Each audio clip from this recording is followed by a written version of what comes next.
Jemaat sekalian yang dikasihi Tuhan, ada sebuah keharuan tersendiri ketika boleh menyaksikan beberapa umat Tuhan yang dengan begitu setia mengikuti ibadah, baik secara online maupun secara onsite. Bahkan keharuan itu semakin besar ketika menyaksikan ada beberapa keluarga yang datang bersama dengan pasangannya. Orang tua datang bersama dengan anak-anaknya. Bukan anak-anak yang masih kecil, tetapi anak-anak yang sudah cukup dewasa.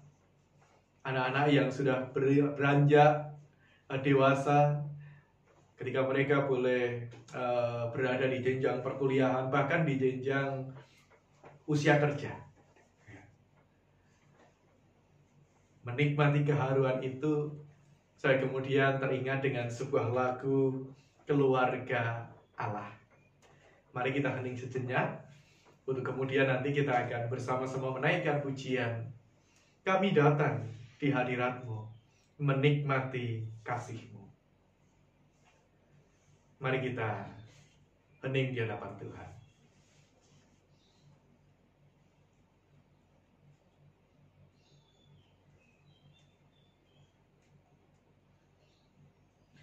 Jemaat sekalian, mari kita dengan sepenuh hati menaikkan pujian ini, Keluarga Allah.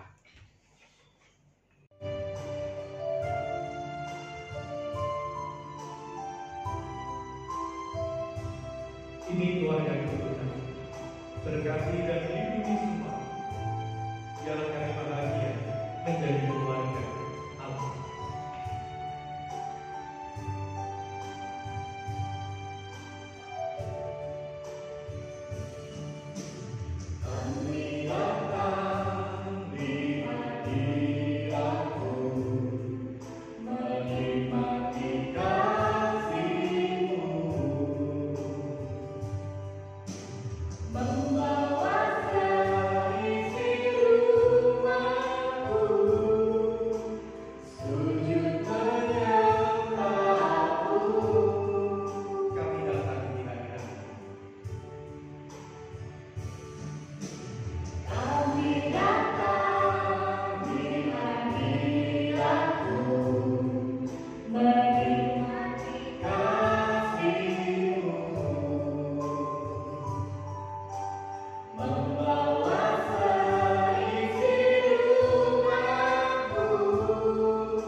Satu bagian dari pujian ini sangat menyentuh hati.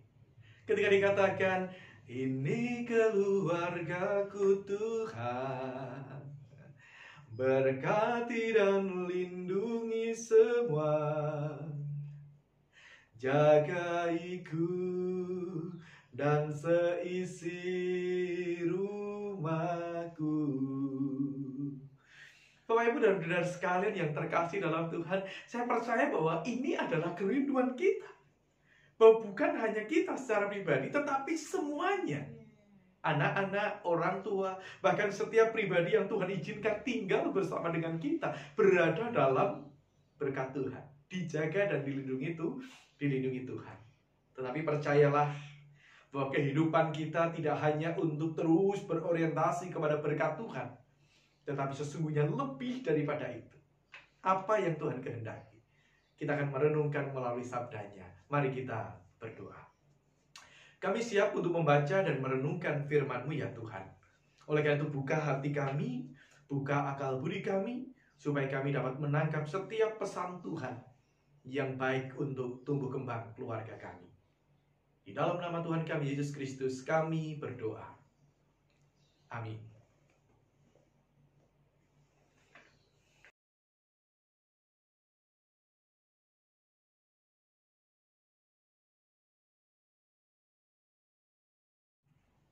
Yohanes 6 ayat 25 sampai 29. Ketika orang banyak menemukan Yesus di seberang laut itu, mereka berkata kepadanya, "Rabi, bila mana engkau tiba di sini?"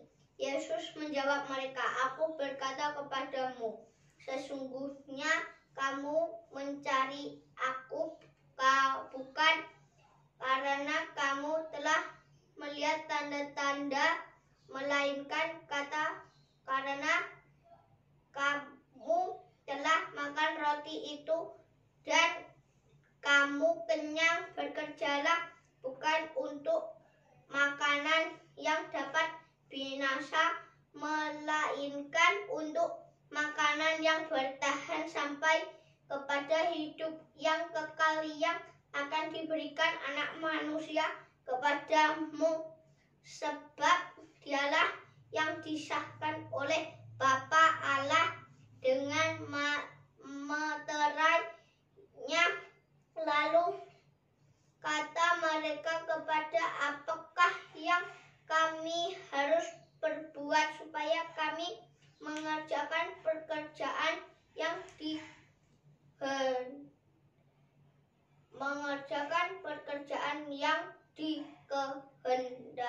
Allah?"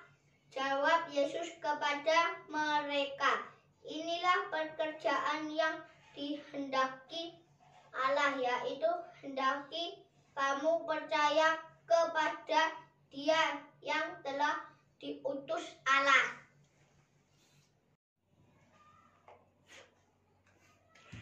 Jemaat sekalian yang dikasihi oleh Tuhan, ada orang banyak yang mencari Tuhan.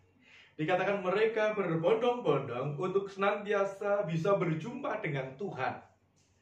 Tentu bukanlah hal yang salah. Bahkan mungkin kita akan mengatakan ini adalah sebuah tindakan yang baik, sebuah perjuangan yang layak untuk kita hargai. Ya.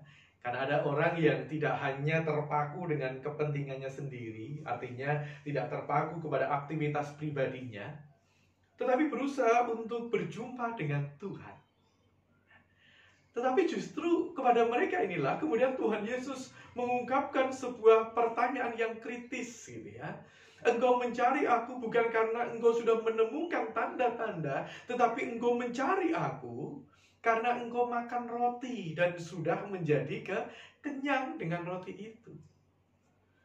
Nah, kita akan mencoba untuk melihat kalimat ini lebih jauh dengan cara kita melihat terlebih dahulu apa yang menjadi latar belakang daripada kalimat Kristus ini. Pada perikop-perikop sebelumnya dikisahkan bahwa Tuhan Yesus baru saja selesai membuat mujizat, memberi makan tak kurang dari 5.000 orang laki-laki dengan roti 5 ketul roti dan 2 ikan begitu. Lalu Tuhan Yesus dengan mujizatnya bisa memberi makan dengan kenyang bahkan sisa 12 bakul. Tentu ini adalah sebuah pekerjaan yang hebat, pekerjaan yang luar biasa. Ketika kita mencoba untuk melihat narasi-narasi sebelumnya, di situ juga dikisahkan bagaimana Kristus melakukan mujizat menyembuhkan anak seorang perwira. Dengan imannya lalu Tuhan Yesus mengatakan, anakmu sudah sembuh. Ya, dari sinilah kemudian kita menemukan sebuah titik terang. Wajar kalau kemudian ada begitu banyak orang, mereka berbondong-bondong ingin bertemu dengan Kristus. Tapi pertanyaannya, betul ingin bertemu dengan Kristus atau karena ingin melihat mujizatnya? Betul memiliki kerinduan untuk berjumpa dengan Yesus atau karena ingin menikmati roti yang bisa membuat mereka kenyang kembali? Ya. Ketika kita membaca bagian ini, maka kemudian kita bisa melihat ini dan kemudian kita mencari korelasinya dengan kehidupan kita pribadi lepas pribadi. Bahkan mungkin dalam kehidupan kita di tengah-tengah keluarga. Selama ini kita mencari Tuhan atau kita mencari makan. Selama ini kita rindu untuk menemukan pengajaran Tuhan, untuk bisa bersekutu dengan baik dengan Tuhan, atau semata-mata karena kita rindu mujizatnya. Kita sebenarnya bukan dalam kerinduan untuk berjumpa dengan Tuhan, menikmati hadirat Tuhan, menikmati persekutuan yang indah dengan Tuhan. Tetapi jangan-jangan sebenarnya kita ini sedang berusaha untuk memenuhi apa yang menjadi kepentingan kita pribadi, apa yang menjadi kebutuhan kita pribadi. Oleh karena itulah Tuhan Yesus mengingatkan lebih jauh. Jangan hanya mencari makanan yang dapat mengenyangkan, tetapi kemudian dapat binasa. Carilah kehendak Tuhan, carilah hadirat Tuhan yang akan mengantarkanmu kepada kehidupan yang kekal. Sekaligus secara sederhana kita bisa mengingat bagian ini untuk kita mengatakan bahwa jangan hanya kita terjebak dengan apa yang bisa kita tangkap dengan indrawi kita, indera jasmani kita, apa yang kita lihat, apa yang kita sentuh, apa yang kita rasakan, kemudian kita melupakan apa yang paling utama, yaitu kehendak Tuhan. Sama halnya ketika kita ingin membangun sebuah kehidupan berumah tangga. Tak cukup kita hanya melihat orang yang tampan, tak cukup kita hanya melihat orang yang mapan. Tetapi lebih daripada itu, apakah dia mengenal apa yang menjadi kehendak Tuhan. Terus kemudian yang kedua, di dalam diskusi yang lebih lanjut, orang banyak itu kemudian bertanya, Tuhan atau Rabi, apa yang harus kami lakukan supaya kami melakukan apa yang menjadi kehendak Sang Bapa, kehendak Allah? Kristus mengatakan, percayalah kepada Dia. Nah, poin yang kedua yang penting ternyata berbicara tentang iman. Berbicara tentang sebuah kepercayaan. Beriman kepadanya yang diutus oleh Allah berarti beriman kepada Kristus. Beriman kepada Kristus berarti kita mempercayakan seluruh hidup kita kepadanya.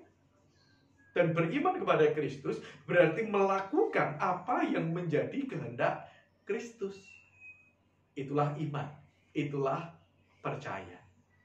Kalau kita kaitkan ini dalam kehidupan kita di tengah-tengah keluarga, saling percaya dan saling mempercayakan hidup itu menjadi salah satu kunci penting untuk bisa membuat kehidupan keluarga itu langgeng. Ya kan? Kita mau dikatakan engkau mau membangun kehidupan pernikahan dengannya. Kenapa? Karena saya percaya. Engkau mau berusaha mati-matian memberikan yang terbaik kepadanya. Bahkan mencurahkan seluruh hidupmu, seluruh waktumu untuk dia. Kenapa? Karena saya percaya. Jemaat sekalian yang dikasihi oleh Tuhan, percaya adalah hal yang mendasar, adalah hal yang paling penting supaya kehidupan keluarga kita ini bisa terbangun dengan baik. Percaya bahwa dia adalah pasangan yang telah Tuhan utus untuk menjadi penolong yang sepadan. Percaya bahwa anak-anak ini adalah anugerah Tuhan yang dipercayakan kepada kita. Dan percaya bahwa Tuhan akan memberikan berkat kepada kita, menolong dan memampukan kita, sehingga bisa merawat dan mendampingi anak-anak dengan baik dalam pertumbuhan mereka, bahkan dalam pertumbuhan iman mereka. Percaya bahwa Tuhan masih memberikan anugerah masa depan untuk kita jalani bersama dengan Dia. Dan percaya bahwa dia adalah pasangan yang telah Tuhan kirim, telah Tuhan utus untuk membangun kehidupan ke depan. Mari, ketika kita memasuki bulan keluarga pada saat ini, kita rindu membangun keluarga kita menjadi keluarga Allah. Oleh karena apa? Oleh karena bukan mata yang bisa menipu kita, tetapi oleh karena hati kita yang menangkap apa yang menjadi kehendak Tuhan. Kita membangun keluarga kita dengan sikap saling percaya bahwa dia adalah utusan yang telah Tuhan tempatkan, bahwa bersama dengan dia kita bisa meraih masa depan yang terbaik. Seperti layaknya ketika kita percaya kepada Tuhan bahwa dia adalah utusan Allah yang mampu menyelamatkan hidup kita. Selamat membangun kehidupan keluarga yang dikasih oleh Allah. Tuhan memberkati. Mari kita berdoa. Kami bersyukur kepadamu ya Tuhan untuk keluarga yang telah Engkau anugerahkan bagi kami. Kami bersyukur untuk masa depan bagi keluarga kami yang telah Engkau sediakan. Ajar kami untuk tidak terjebak dengan apa yang bisa kami lihat dengan mata jasmani kami. Ajar kami untuk memahami apa yang menjadi kehendak Tuhan melampaui apa yang ditanggap oleh indera jasmani kami. Dan ajar kami untuk kami bisa saling percaya satu dengan yang lain, supaya keluarga kami ini tetap utuh, bahkan mampu melewati setiap tantangan dan godaan yang ada. Ajar kami untuk menikmati mahlike berumah tangga kami, kehidupan keluarga kami, sebagai keluarga yang Tuhan kasihi, yang Tuhan berkenan. Terima kasih ya Bapa. Kami berdoa hanya di dalam nama Tuhan kami, Yesus Kristus. Amin. Selamat beraktivitas kembali. Tuhan memberkati.